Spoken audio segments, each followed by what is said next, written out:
Tanggal sa pwesto ang buong 402nd Maritime Station ng PNP sa Tanza, Cavite matapos mahuli sa entrapment operation ang hepe nila. Nangongotong daw kasi para sa proteksyon at pagpapalusot sa mga paglabag ng mga mangisda. May live report si Chino Gaston. Chino! Emily, ginasaan ng mga tauhan ng PNP Counterintelligence Task Force ang entrapment operation laban sa hepe ng 402nd Maritime Station ng PNP sa Tanza, Cavite.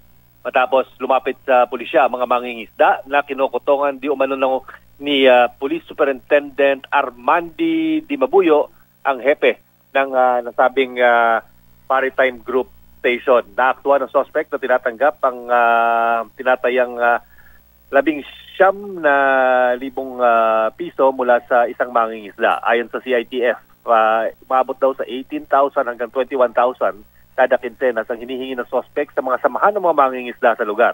Kapalit umano ng proteksyon at pagpayag sa mga questionabling gawain. Kaya ng paggamit ng mga hindi sa pamantayang lambat at pagpasok sa municipal waters ng mga malalaking bangka kahit ito ay ipinagbabawal ng batas. Ginagamit pa nga raw ng suspect ang PNP Maritime Group patrol boat para umorbit sa mga mangingisda para manghingi ng pera. Kabinado ang mga mangingisda ang nagreklamo na nagbabayad sila ng pera kapalit ng hindi paghuli sa kanila dahil sa iba't ibang mga violation. Kapag sablay daw sila sa pagbayad, saka sila nahuhuli o hinuhuli ng mga grupo ng suspect. Sabi ng mga mangingisda, kumpleto sa mga permit at papeles ng kanilang mga bangka kaya wala raw dapat rason na sila'y hulihin at kutongan. Itinanggi naman ng suspect ang mga paratang sa kanya. No? Ang sinasabi niya, hindi daw siya nanghihingi ng pera at normal na operations lamang ang ginagawang panghuli dito sa mga nagre-reklamong mga mangingisda. At sinasabi niya rin, Emil, na yung mga nagre-reklamo ay dati na nilang mga nahuli. Itinatanggi niya na alam niya na pera daw, no? Kasi mayroong sinasabing surveillance video kung saan nakikita siyang inaabot niya yung mismong pera mula dun sa mangingisda. Bagay na yun na yung nag-trigger para lusubin siya ng mga tauhan ng PNP Counterintelligence Task Force. Bukod kay Di Mabuyo, tinanggal din sa pwesto ang 12 pang miyembro ng 402nd Maritime Group Station at pansamantalang pinalitan sila ng Special Operation Unit 3 ng PNP Maritime Group. Samantalang nahaharap ang suspect sa reklamong misconduct at robbery extortion. Emil. Chino, please, ilang katanungan lamang. Dito sa body cam video na iniro-roll natin ngayon habang ikaw ay nag-uulat, lumalabas na sa silid tulugan inaresto si Police Superintendent. Ibig sabihin, saan na tinatanggap ni Police Superintendent ang pera, yung sinasabing suhol sa kanya? Ang ating pagkakaintindi ay lumusob yung mga tauhan ng Counterintelligence Task Force sa mismong panahon na naabot at na-monitor. Kasi merong live na monitoring yung mga tauhan ng CITF na nakita siya, no? Na oras na nakitang inabot niya na yung pera dahil ito entrapment operation, hindi na nag-atubili o nag-aksaya pa ng panahon at nilusob na kagad ng kanyang mga kapwa-pulis itong hepe ng 402nd Maritime Station sa Tanza, Cavite.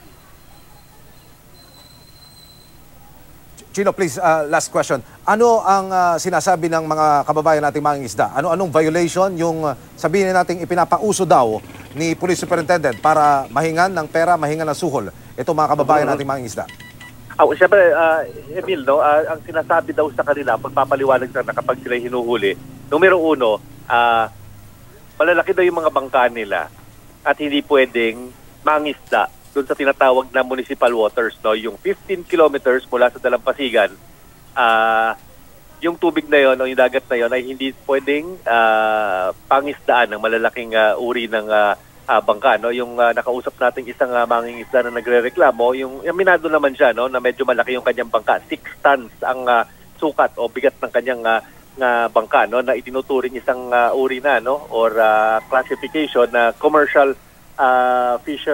fisherman na yung classification doon. Kung kaya't sinasabi hindi ka pwedeng pumasok ng 15 kilometers mula sa land na municipal waters kung saan nandun yung maliliit na mga isda, andun yung mga pangitlugan, andun yung mga bahura na maaring masira dahil sa malalaking fishing boat. Yun nga ang sinasabi, binibintang daw sa kanila at huhulihin sila. At kung para hindi nga sila hulihin ay nagbibigay sila ng buwanang, pwede natin sabing payola dito sa grupo ng Maritime Group. Ang isa pa, Ang sinisita rin daw sa kanila, kung kulang sila ng papeles para sa kanilang mga bangka at yung ginagamit nilang lambat kapag hindi daw tama or hindi doon akma sa sinasabing legal na uri ng lambat na gamitin. Ang sinasabi dyan yung diameter, no, yung laki ng butas ng mga lambat. Kapag maliit, masyadong maliit, hindi na makakalabas o makakalusot yung mga maliliit na isda kung kaya't ito'y lubos na pinagbabawal. So yan lamang ang ilang sa mga violations na binibintang nitong grupo ng nasabat na PNP Maritime Group. Maraming salamat, Chino Gaston.